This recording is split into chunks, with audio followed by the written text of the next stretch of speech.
آج کے پوچھے گئے سوال، پہلا سوال ہے پوچھا گیا کہ اگر کسی مسئلہ یا فتویٰ میں حضرات فقہا کی آراء کا اختلاف ہو تو امت کے لیے لاحیہ عمل کیا ہونا چاہیے؟ امید ہے کہ رہبری فرما کر ممنون و مشکور ہوں گے۔ بسم اللہ الرحمن الرحیم۔ اس کا جواب یہ ہے کہ شریعت مقدسہ میں دور صحابہ رضوان اللہ علیہم اجمعین سے فروعی مسائل میں اختلاف چلا رہا ہے،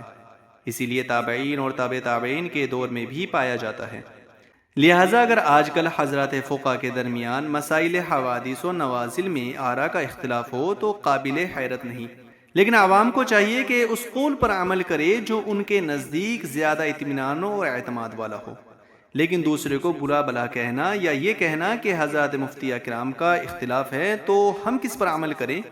تو یہ بات سراسر غلط ہے۔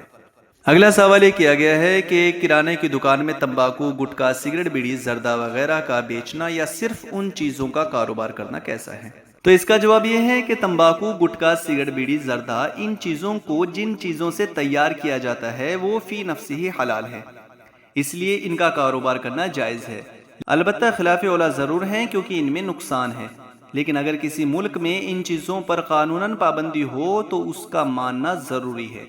اگلا سوال یہ کیا گیا ہے کہ سندھی یا تاڑی جو کھجور یا تاڑ کے جھاڑ سے نکالا جاتا ہے پینا کیسا ہے، اور تاڑ کے پھل کا جس کو خواجہ کہا جاتا ہے کھانا کیسا ہے؟ تو اس کا جواب یہ ہے کہ سندھی یا تاڑی جس چیز سے بنائی جاتی ہے وہ حلال ہے، لہٰذا اس کا پینا درست ہے،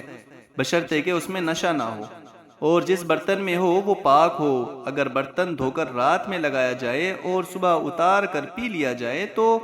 چونکہ اس میں اس وقت نشہ نہیں ہوتا اس لیے اس کا پینا درست ہے، لیکن بہتر یہ ہے کہ اس سے بھی بچا جائے، اور جب تاڑی میں نشہ پیدا ہو جائے تو اس وقت اس کا پینا حرام ہے، البتہ تاڑ کے پھل کا کھانا جائز ہے۔